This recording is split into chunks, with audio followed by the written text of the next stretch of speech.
Start. Okay. Okay. Good morning, all. Welcome to Aspirants IAS Academy. My name is Uday, and I'm here today to take a very brief introduction class on two components of history. History, as you all know, is one basic component of any examination, particularly UPSC, and it has 6 components.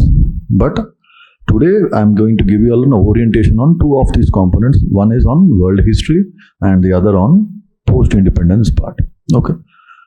It will be a short session, just an orientation class without going into the details. Fine. Let us start. First, I'll talk something about world history. Now, world history, if you can see, one second, the syllabus of world history, this is how the syllabus is mentioned in your this thing. So, history of the world will include events from, you can see it's clearly written, 18th century. Okay. So you need not really study world history from the very beginning. 18th century is roughly, you take the starting point as 1700. Okay. And what all it includes, if you can see, certain UPSC has been very specific about the topics that are to be covered.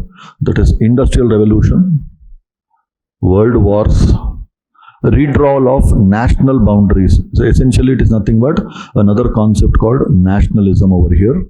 And then colonization, decolonization, and some philosophies like capitalism, socialism, and their forms and effects on the society. This is how the UPSC has given the syllabus exactly. But then we cannot directly go into these topics, individual topics, for which we'll actually do some kind of a background when I start the course, actual course. Okay. Just let us see how we are going to study this world history. First I'll explain the syllabus briefly, and then we will go into the individual questions of the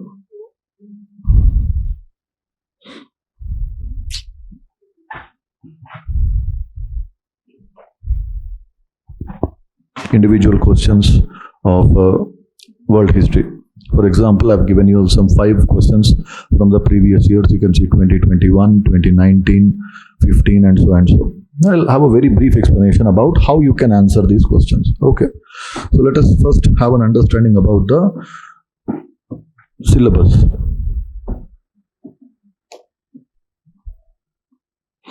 Fine. If you wish, you can also make some notes along with me. World history. I will cover it in 3 components. What you mean by world history? Why should you study world history? And how we will approach this subject. What is world history? As I just now said, it is covering, the syllabus is covering not from the very beginning, thousands of years, nothing. UPSC has made your job very easy by including it only from the 18th century. That is somewhere around 1700. And even this, they have not complicated much. Don't think that you will have to study everything from 1700. No. There are certain important focus areas. There are some important focus areas. Our concentration will be on these areas. Although in the classroom we will deal with other topics also, but the 3 main focus areas will be these. What? One is revolutions. Some very important revolutions have happened in the global stage, which had an impact on entire world history. A few revolutions that we will study about will be the Industrial Revolution, which you just now saw in the syllabus mentioned there. Industrial Revolution. You will study something about some other revolution called American Revolution, then French Revolution, Russian Revolution. Right now, if you see, Russia is going through a war with Ukraine. So to understand the present situation, understanding some Russian Revolution will give you a better analytical power with respect to what is happening in the present times. Okay.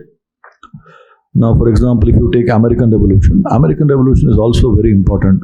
1 or 2 examples I will give you all. Today, almost all the countries have some kind of a written constitution. For example, we have our own constitution. But then, do you know that which was the first country in the world to have a written constitution? That was America. And we have taken the tradition of having written constitution from the American Revolution itself. So naturally, when you come to these areas and study what is American Revolution, what was its impact on the world, you will appreciate that significance. And in Indian Constitution, we have something called as preamble, which is an introduction to the Constitution. In the preamble, if you see what are the first words, they read something like this: "We, the people of India." And I think that is how they write the preamble. Now, do you think that we created that term, that phrase by ourselves? No. That is a phrase borrowed from American Constitution, where Americans were the first people who wrote the Constitution. So they wrote something like, "We, the people of USA." So something we borrowed from them was made it, adjusted it a bit. "We, the people of India." So these kind of connections and importance you will understand when we study world history. This is one focus area.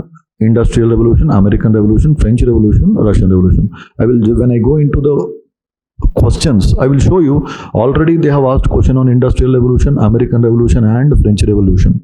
And this year, because from last year a war is going on in Russia, potentially some aspects about Russian Revolution will also become important. Okay. That is one focus area. The second focus area has been wars. Wars. You will encounter three wars, major wars in world history.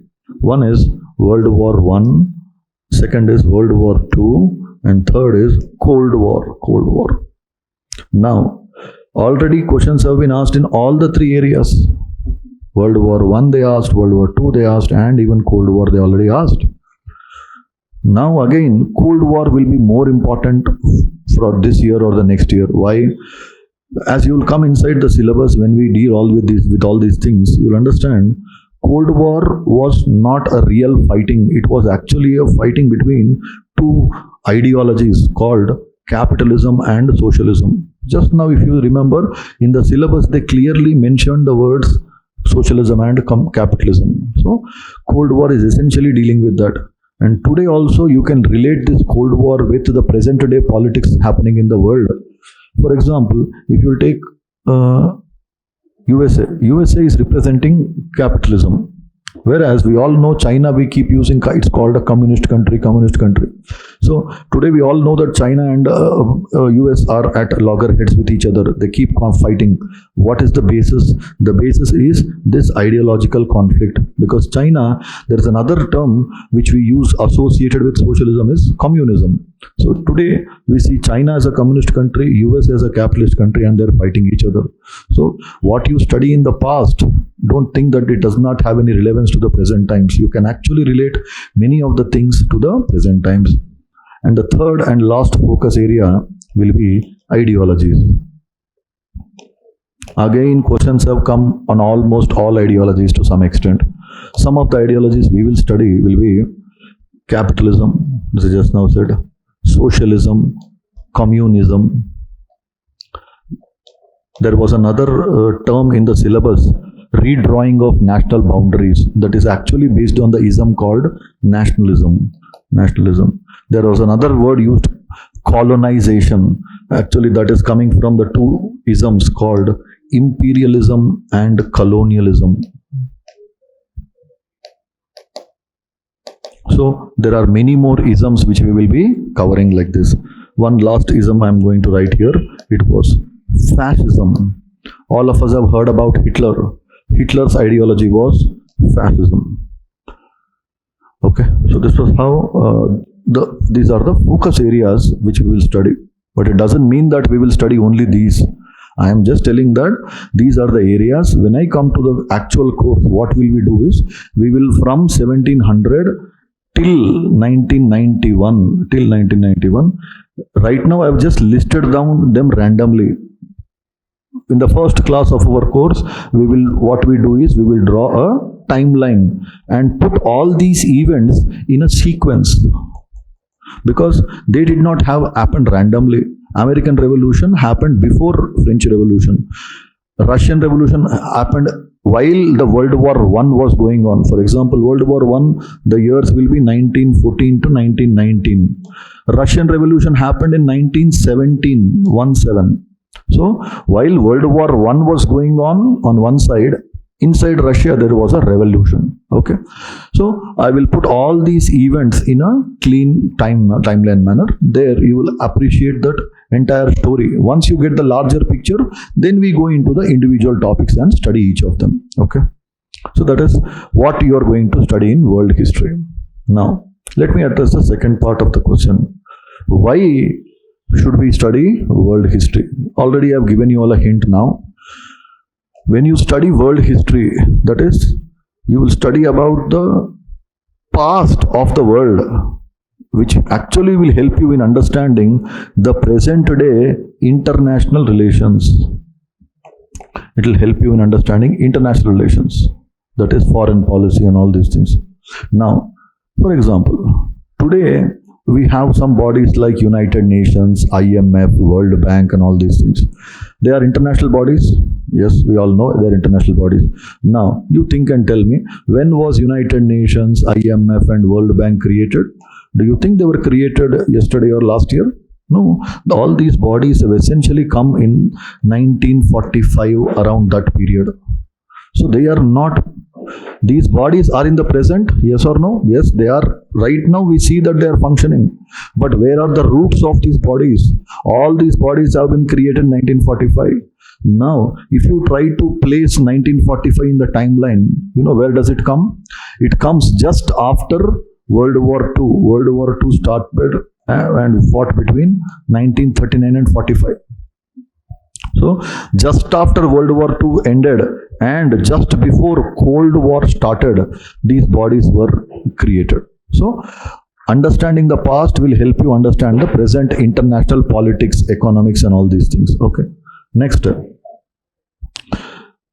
We all know that India was ruled by Britain for nearly 200 years. British ruled India. That's the reason I'm speaking to you all in English language. Okay. Now, if you try to find a connection, India got its independence in which year? 1947. You know why? The actual reason is that in this World War II ended when? In 1945. And when you come into the course, you will observe one thing, that the ending of World War II in 1945 and India getting independence in 1947 are not two unrelated events. They are actually very closely related to each other. What do I really mean by that? Means probably if World War II would have ended in 1955, India would have got independence in 1957. India could never have got independence before World War II. So if you observe, what am I trying to do here is, I am trying to link certain events in the world history to Indian history also. Okay. And I'm also trying to link world history to the present international politics. Right? So that is why it is good for us to understand world history. Third reason, although the weightage of the world history questions in any given year is hardly 2 questions, still it doesn't mean that you can neglect world history. One reason, 2 reasons are there. One, UPSC, you all know that it can throw a surprise anytime. This year it did not ask a question from world history, doesn't mean that next year it's not going to ask. There is a full chance that they can throw 4 questions at you. Okay, so there is no way that you can neglect world history. So even though the number of questions directly appearing may be less, you still have to be ready for a surprise from the UPSC. That is one reason why you should still study world history. But the more important reason why I recommend studying world history is, you think what you read in world history, you will apply only in world history? No, you can actually use world history in your essay writing. If you observe the toppers' answers of essays, I will bet you, I'll challenge that almost all the toppers' copies, if you observe, there will be some example from the world history.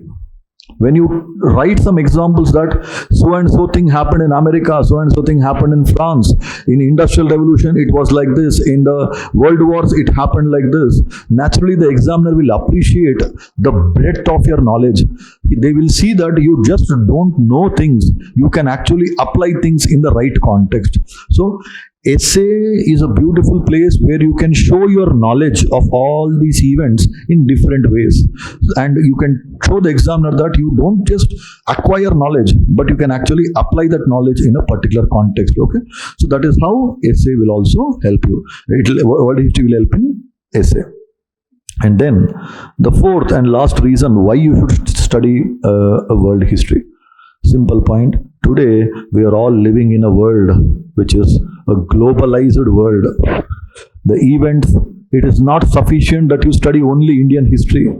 UPSC wants the modern bureaucrats, the new age civil servants, 21st century civil servants, to be aware about what has happened on the world level also. Just imagine, if you don't know, we are not saying UPSC is not telling you to study every event in the history. No, they're just simply telling you these are certain focus areas. Don't you think when a war has happened at a world level, should you have some basic knowledge or no? Yes. World War I, you should know something. World War II, Cold War, what is Cold War, what is capitalism, what is socialism. Now you need not become a historian or a political scientist to know all these things. From a general studies point of view, a minimum knowledge is more than sufficient. See, remember in UPSC, it is not how much knowledge you acquire. Even if you have less knowledge, if you are able to apply that knowledge, that is what the examiner is looking at. Okay, so that is why the fourth reason is that new age bureaucrats must not only know about Indian history but also know about world history. Okay, so these are certain reasons why you should be studying world history. Let us see the last component, that is how are we going to study world history. As I just now said, the first thing that we do in the class is the timeline. From 1700 till 1991, this is the range, nearly 300 years of history we will study. And once we study the timeline, you will have the big picture. Once you have the big picture, then we will take each topic and go and deal with it.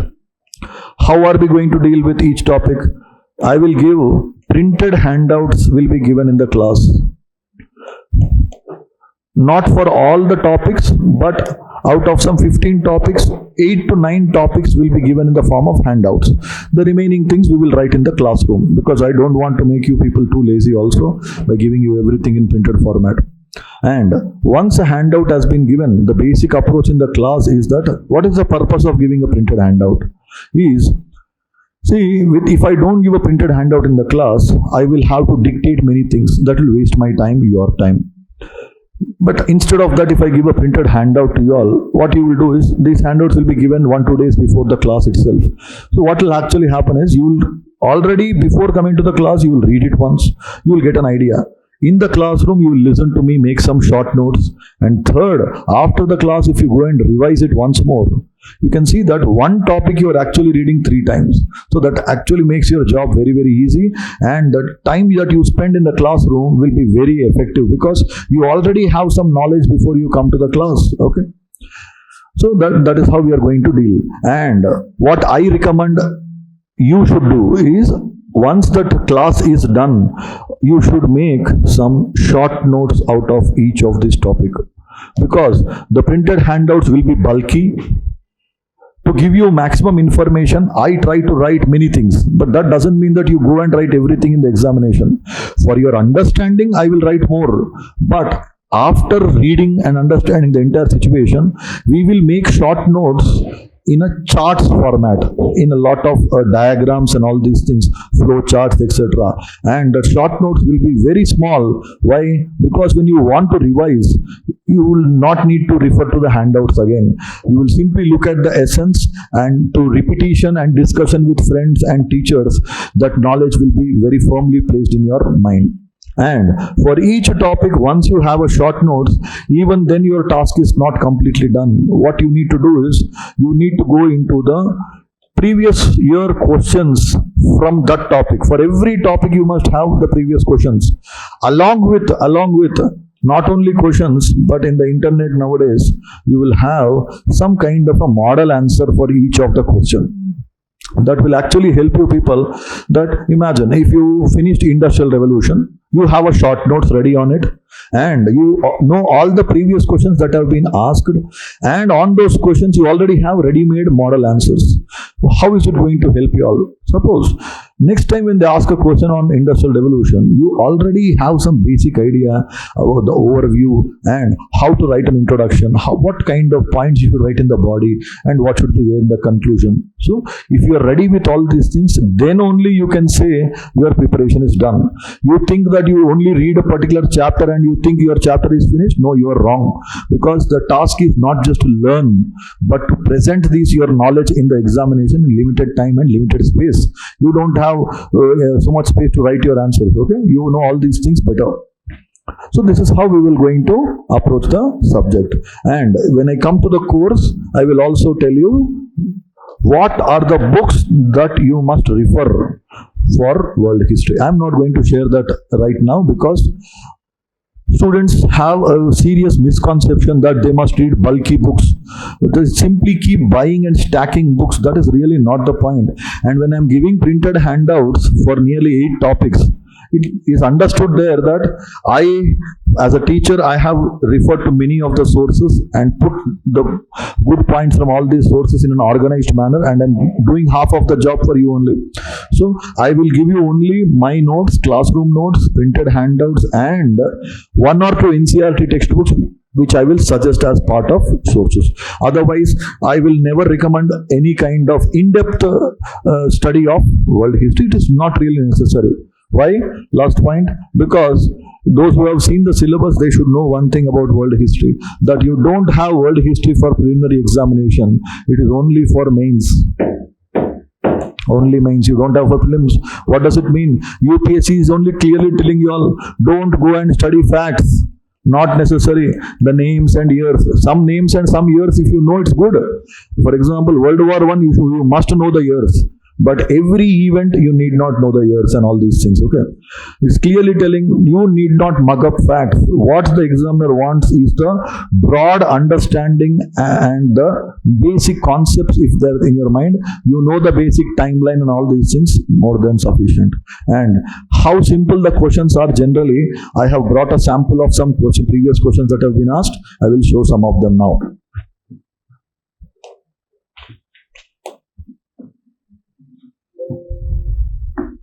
Okay, you can look at some of the questions that have been asked. Let us take the latest one, 2021. There arose a serious challenge to the democratic state system. Democratic state system between the 2 world wars. Now, very clearly, this is a topic. Not only me, generally any teacher who teaches world history has to address this topic definitely, because what is the timeline they are talking about? They are referring to a period which has happened between 2 world wars. That is, World War I ended and World War II starts. Between this period, they are asking a question. So, what is the exact time period they are asking? You can see is after the end of World War I, means World War I ended in 1919 and World War II started in 1939. So they are asking about this period. What happened in this period? There arose a challenge to what? What happened in this period? It seems there arose a serious challenge to democratic system, which means, what is the question indirectly asking? They are telling that in this system, in this period, some anti-democratic, undemocratic systems came in place. Discuss something about this. What your answer should have, you will say, what are these undemocratic systems that came during this period? Why they came in this period only? They could have come before World War I. They could have come after World War II. No, but they came between these 2 wars only. So you must not only tell what were the undemocratic systems that came, you must also tell why these undemocratic systems came. Once you address both these aspects, then you are essentially answering the core of the demand of the question. Okay, just without going into the details, We all know about this man Hitler. Yes, and his ideology, as I just now sometime back said, is derived from something called as fascism. Fascism, which is a kind of nationalism, but it is ultra nationalism. Anything in life, if you see, it is good within certain limits, but beyond a certain limits, it becomes dangerous. Nationalism is a concept, within some limits, it's correct.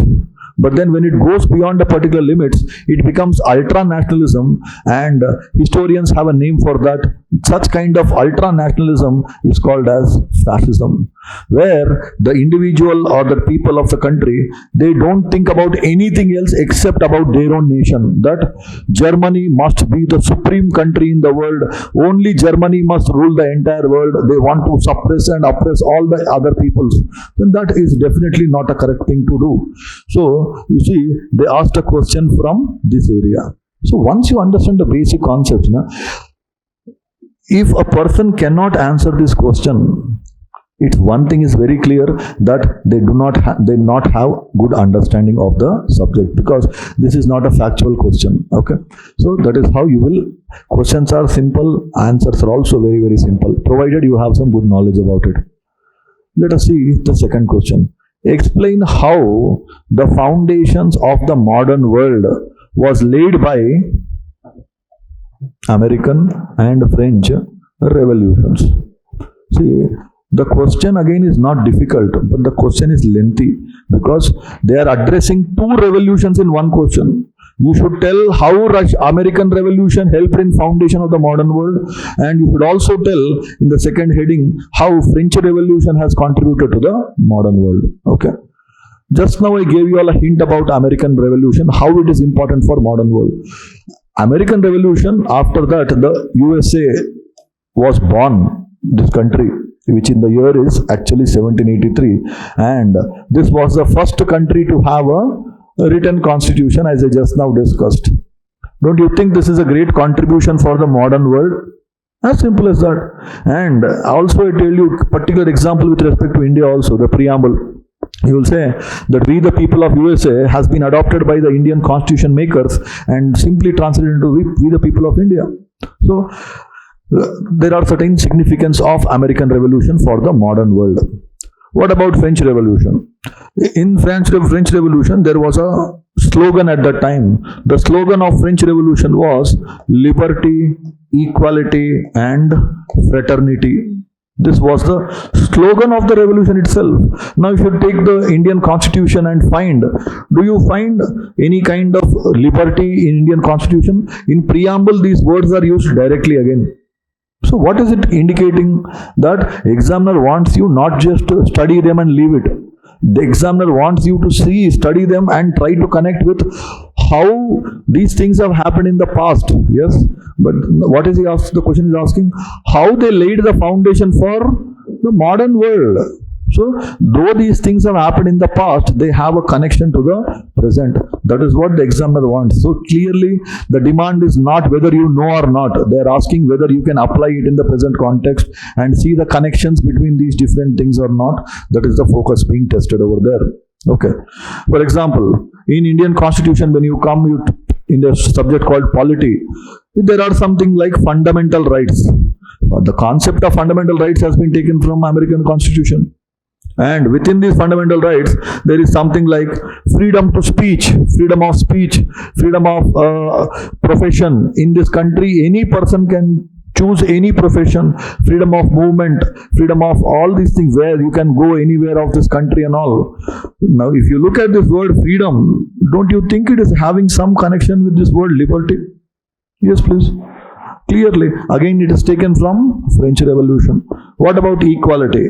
In India, again, there is an article from Article 14 to Article 18. The entire set of this Article 5 article is called right to equality, that which is a part of the French Revolution. Okay, this is how you can easily write a decent answer.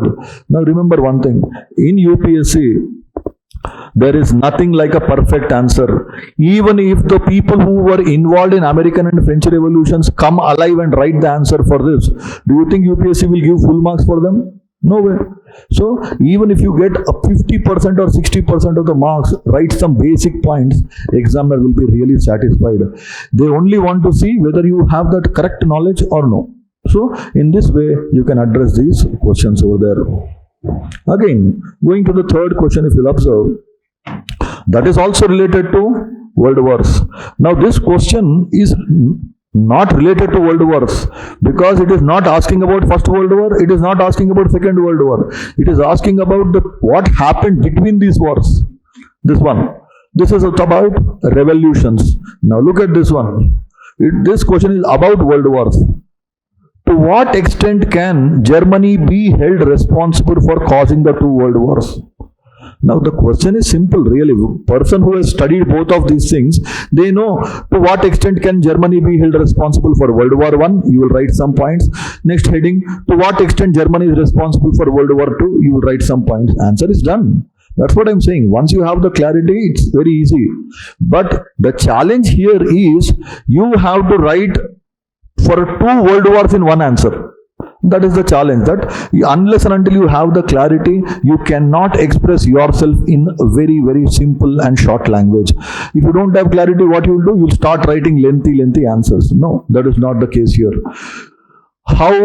What extent Germany was held responsible, can be held responsible, the details you will see in the course. This is just a kind to make you aware as to how questions are being asked, how we should approach this subject and all these things. It's a basic orientation class. Now again, see the next question. This is a question direct on American Revolution. American Revolution was an economic revolt against mercantilism. Substantiate. Straightforward question. A 10-marker question, just a 10-marker, few bullet points and your nice introduction. You'll write what is American Revolution, some bullet points and a small conclusion, and you're straight there. And lastly, this is a slightly different question. This is asked not on Europe or Asia. It is asked on Africa.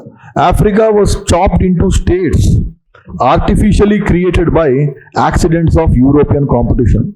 Now, the straight answer for this, if anyone looks at today you go back home after the class, you just look at the African political map. When you look at the African political map, you will find a very interesting thing over there, that many of the countries will have their boundaries like straight lines. Like this. Nearly 30% of the political boundaries of African countries are straight lines. Now you please tell me, does such a thing occur anywhere in the rest of the world? You will never find such kind of thing where countries will have straight lines as boundaries. Then why does America have? That is the question that was asked. Africa was chopped into states, artificially created by accidents of European competition. What was really happening was, when the Europeans, like British people ruled India, British are Europeans, these Europeans also ruled Africa, yes. And when they were fighting among themselves, European countries, they were competing among themselves as to who will occupy which part of Africa. And in this competition, they did not fight with each other. They cooperated with each other.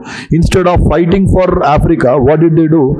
In the European conferences rooms, sitting in Europe, these people used to have Africa maps they used to take.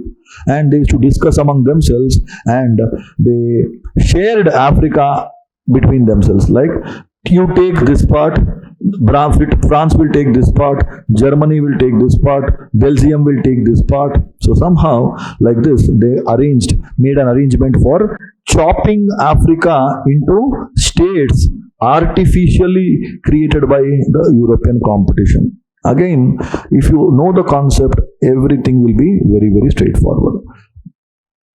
These 5 questions are sample questions. There are many other questions that have come. 1 or 2 questions have come in the world history which were so specific that such questions, even if you leave, it's not a problem. Why? Because if you have done all the major topics of world history and you are not able to answer that, it means most probably 90% of the candidates who are seeing that question cannot answer that. Such kind of questions will in very a lot of years from 2013 I observe, I think only two such questions have come till now which no student can answer, because UPSC will always try to maintain a different standard to make you feel that yes, UPSC is really difficult. Okay, so this is how some basic brief introduction on your world history. The details and all we will going to study in your the actual course. But then, our last point before I go to the post-independence, one thing we must understand is world history is extremely interesting because we will study capitalism, socialism, communism, nationalism, fascism, colonialism, imperialism. All these concepts you can dump in your essays. Go and use all these things. You will study about revolutions, wars, etc., etc. So from the questions itself, you can see the focus areas are very clear. World wars, revolutions, and all these things. World wars, revolutions, clearly the focus areas are fixed. So when we come to the course will take, when I take the course, it will take me somewhere around just 35 hours. And 35 hours, I don't think so it's a very, very long time for you all to get such a grip over all these things. Okay. Let us now move on to discuss something about the post-independence part.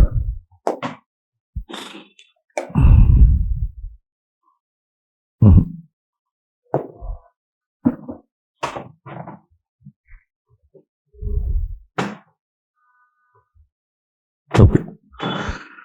There is a small problem with the post-independence aspect. The UPSC has not been clear as to what is the syllabus that should be covered. But they have already given a hint over there. If you look at this, what post-independence? What is independence here? 1947. So like, it is something like whatever has happened in India after 1947, you can say till now, 2023 also. But then don't worry, that is not the actual thing. The real thing they have given a hint in the rest of the portion. They say consolidation and reorganization with the country. There they are actually giving a hint that you are not studying entire. If they would have stopped it here only, post-independence, definitely it would have meant that you will study till now. But then that is not the case. They are asking you after 1947, how did we consolidate India and how did we reorganize India? That is the particular focus of this. So essentially what we do is we study post-independence, particularly from 1947, and end it with roughly 1964. Although after 1964 also we will have an overview. We will study this portion in detail, but we don't stop after it. We don't stop completely. We will do after 1964, we will come till 2023. But superficial details without going into the specifics of these things. So that will be the basic structure for your post-independence. Okay. Let me just share some previous questions that have been asked in the post-independence. You will understand the better. Okay.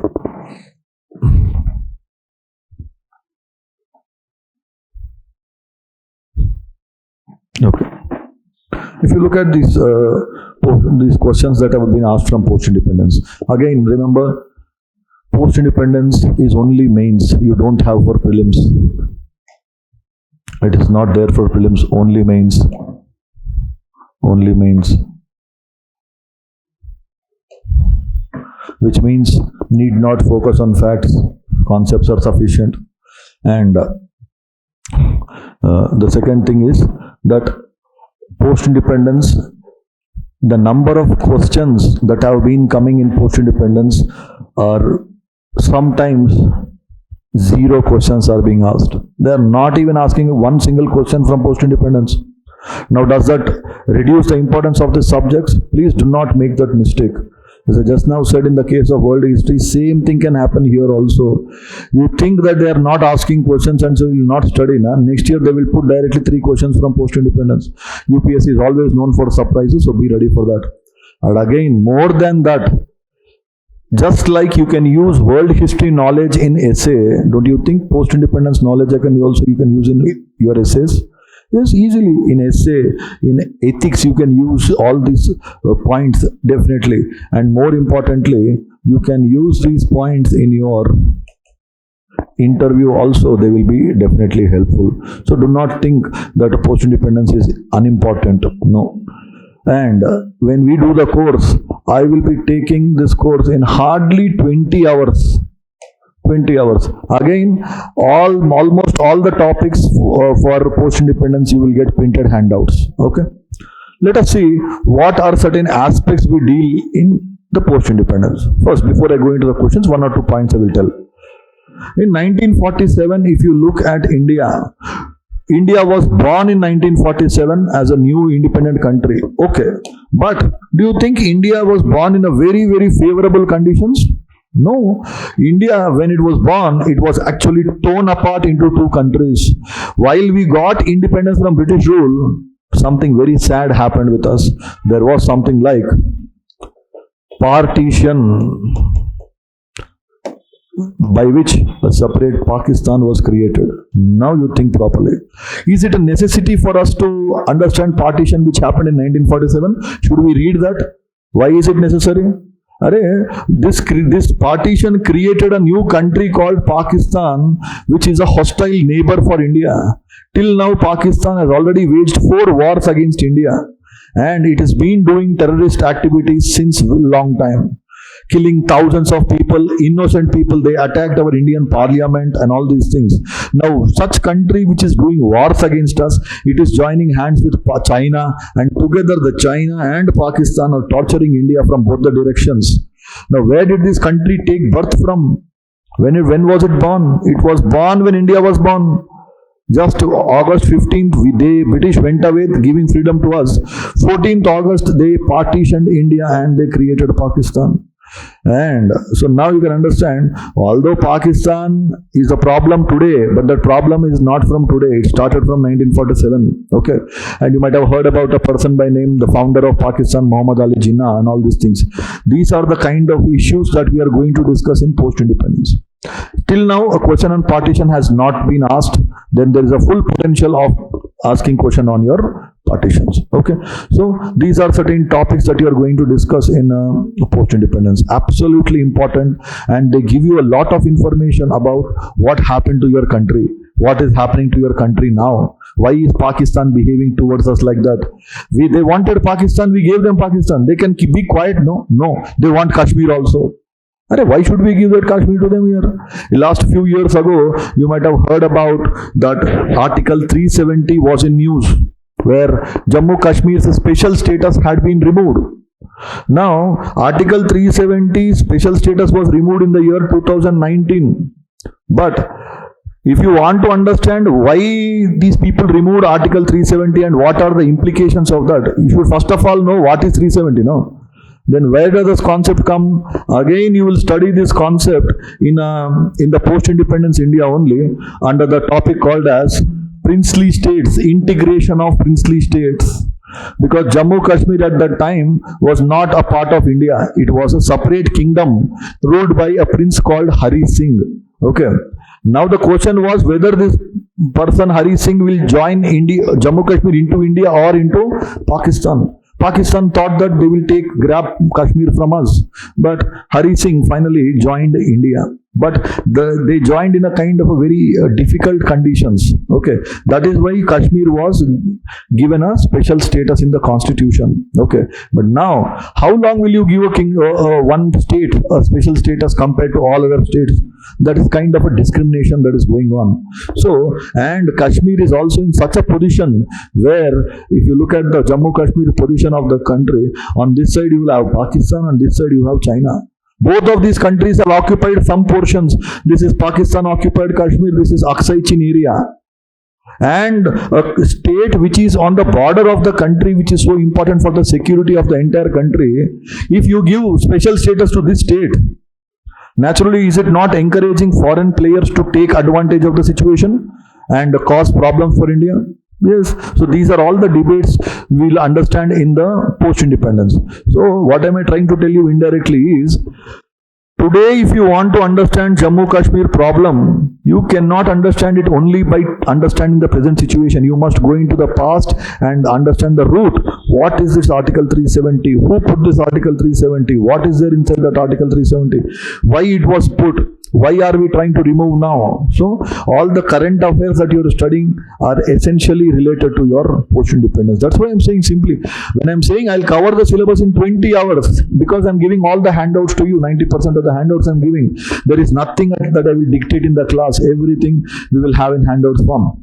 And by doing all these things, when you understand the partition point, you will understand why Pakistan is behaving like that to India. When you understand this integration of princely states concept, you will understand the present problem of Jammu Kashmir. And suppose you go to the interview, they ask you some question on Jammu Kashmir. You know, if you have the base knowledge about these events, your argument will be very practical and very balanced. You will not be a biased person. Okay. So this is how these subjects will be helpful for you in the examination. And in my opinion, you know, whether UPSC asks a question or not, as Indian citizens, we must learn about these things. What do you think? Yes, yeah. Whether UPSC, just because UPSC will ask you to read about partition, shame on us. At least this is an opportunity for us to understand the problems of the country and do something. You will become an IAS officer. Suppose if you become a foreign service IFS officer, your world history knowledge, imagine how much help it will help you.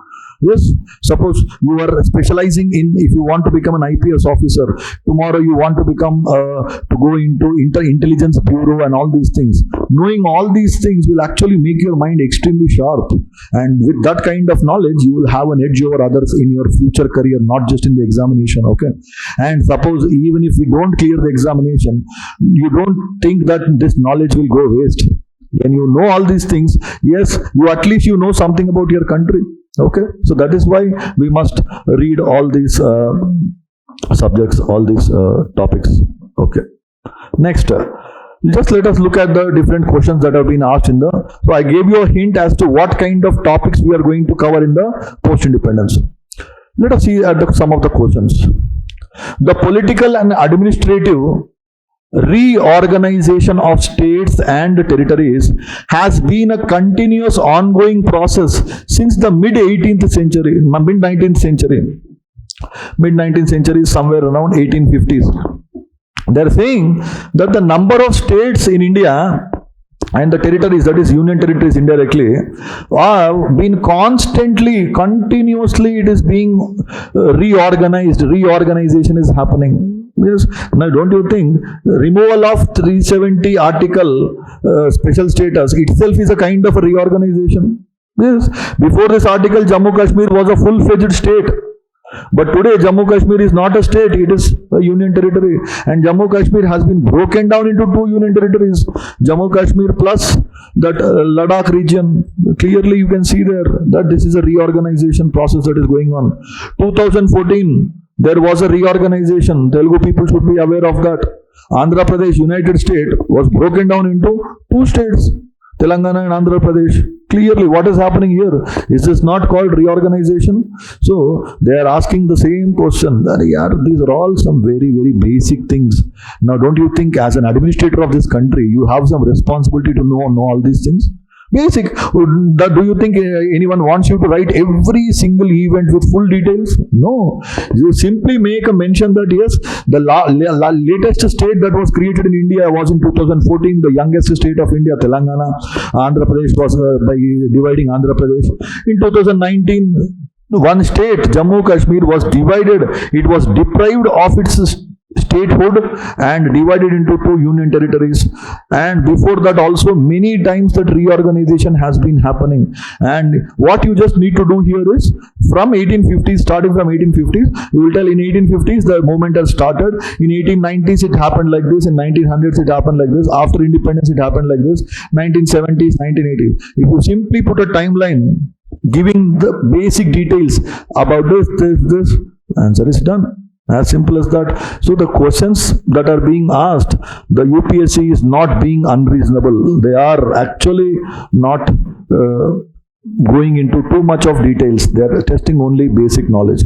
So that is how. Then clearly you say discuss with They are only telling entire thing. You only write full details they are asking you. Next. Assess the main administrative issues and social cultural problems in the integration process of Indian princely states. I just now talked about Jammu Kashmir. Like that, there were so many Indian princely states. For example, most of us might be aware that Hyderabad was not a part of India as such. When India got independence from British rule, Hyderabad was under the rule of a person by name the Nizams. And now this Nizam was telling he does not want to join India. How is it possible here? If you look at where Hyderabad is located within India map, Hyderabad is located in the heart of India. And this person is telling I will be an independent country. What a foolish argument here that is. This person, when he was ready to bend his head in front of the British rulers, yes, during the British rule, they were puppets in the hands of British rule. No shame, they will fall flat in front of the British. But, when they wanted to join India, they are saying we will not join India. Oh, the Nizam. What about the people of Hyderabad? People want to join India. But this one single ruler is telling I will not join India, I will become an independent country. And this man even approached the United Nations. He is going and complaining against India that India is forcing me to join India. He was talking to Goa. Goa was not a part of India.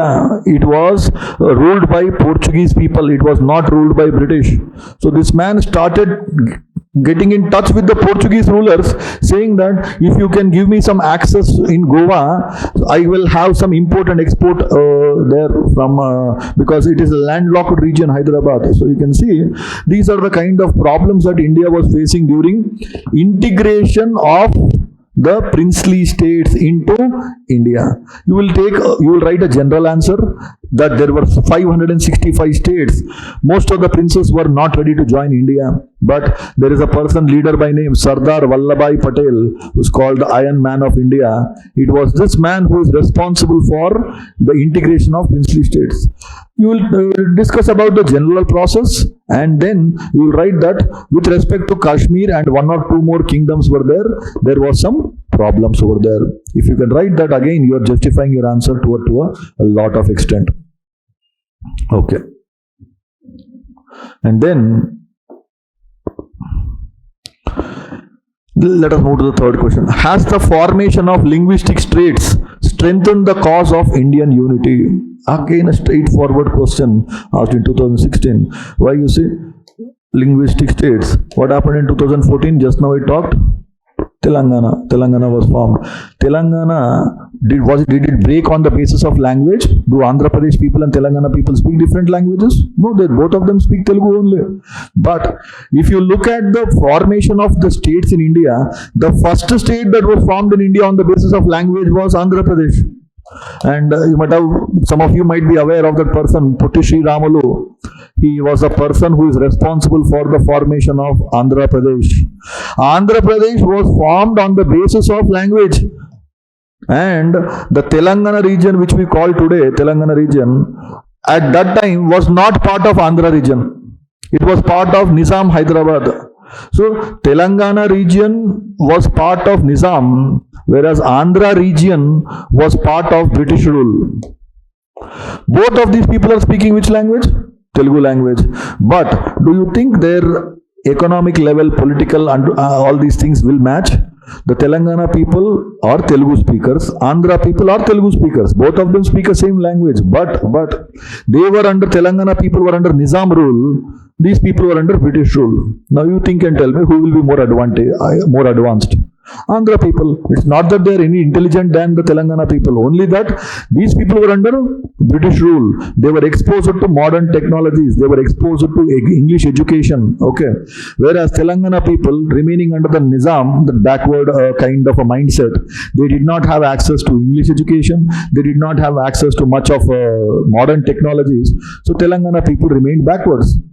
Now if you join both of these just because they are speaking same language, what will happen here?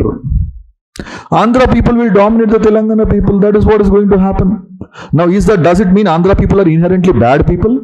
Nothing like that. Imagine if Telangana people would have been under British rule and Andhra people would have been under Nizam rule, what would have happened? Telangana people would have dominated Andhra people. That's it. There is no point in Telangana people hating Andhra people or Andhra people hating Telangana people. Nothing like that. The simple problem is that just because two regions are talking same language does not mean that you will put them under one state called a linguistic state.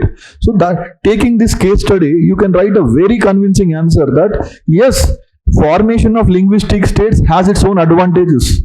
However, there have been some cases where formation of linguistic states has given negative results. The example is Telangana. And clearly Telangana and Andhra Pradesh, you will see, Telangana is more plateau region. Andhra Pradesh is a plain region. They have Krishna, Godavari Delta. There is full of rainfall. And they have a coastal city where they can do a lot of trade. Telangana is a landlocked area. They are plateau, rain shadow region, not much of rainfall. Agriculture is not there. Now, when every way Telangana people are backward and these people are forward. So, if you can write that and give one case study example as Telangana, that is, see the year which they asked? 16. Why? 2014 it was created. So, naturally, you should expect a question that will come. And the main base of this answer is, although you will write some general points, Telangana will be your best example to tell that there were some problems with the linguistic states. And last thing, write a critical note on the evolution and significance of the slogan Jai Jawan, Jai Kisan. Now, this much at least we should know, okay, that who gave this slogan? Lal Bahadur Shastri, the Prime Minister of this country. Why did he give this slogan? Jai Jawan. Jawan is a soldier and Jai Kisan. Kisan is a farmer. Now, why did this person give this? Actually, this man gave this slogan in 1965. Why do you think this person gave this slogan in this year only? Particularly in that year, India was facing a war with India-Pakistan war was going on. Who will protect the country in this war? Jawan. That's why he said Jai Jawan. Why is he calling Jai Kisan? It was in this year that we were facing a severe famine was going on in this country. There was no food available. People are dying of hunger. So he said that a country's prosperity depends upon the external protection given by the armies, that is the soldier Jai Jawan, and to feed the people and keep them in a healthy and hale condition, it is Kisan who is doing that. But now, last point is, do you think this slogan is relevant only to 1965 or is it relevant to any time period? Even today, is it any less important? No, more than our heroes, heroines that we see in the movies, it is these people who are more important for us. But unfortunately, we all have wrong priorities in life. We see the Telugu heroes and Hindi heroes and heroines. They have become the ideals of the youth, modern youth. They're all rubbish. We are all, most of our children are lost in the TikToks, WhatsApp, Facebooks, Instagrams and all these things. We don't understand that some people are dying for the country. They're on the borders. Last 1 or 2 months ago, I just heard a news about the terror attack in Kashmir. At one blow, an entire bus was bombed and 5 Jawans were killed in one go. Now, don't you think without these people will the country run? The country can run without heroines, but the country cannot run without Jawans, okay? And if this man, farmers, we don't have any concern for the food and the person who is actually producing food. So you can end the answer simply by saying, although this slogan was given in the context of 1965, where India was suffering from serious economic and political crisis, this slogan has a significance forever. And saying that, you can write a nice conclusion and leave the answer. So I hope in this very short session, I did not attempt to give any detailed perspective on the subject. But the main purpose was to tell you that these things you must know, and UPSC is not asking you facts. It is asking you only basic concepts. That's why world history and post-independence are only for mains. And whether they ask or not, in my opinion, as a citizen of this country, you must know what happened in your country. Partition, reorganization, integrations, that Kashmir, Telangana issues, you must know, yaar. And tomorrow you want to be an administrator. How can I put an entire district in your hand without having any of this knowledge? And lastly, world history is because you are maybe a citizen of India, but we are all a part of this larger world called humanity. So you must also know something about your world history. Okay, that's it about this session. I hope you have benefited out of it. I'll see you in the main course. Thank you so much.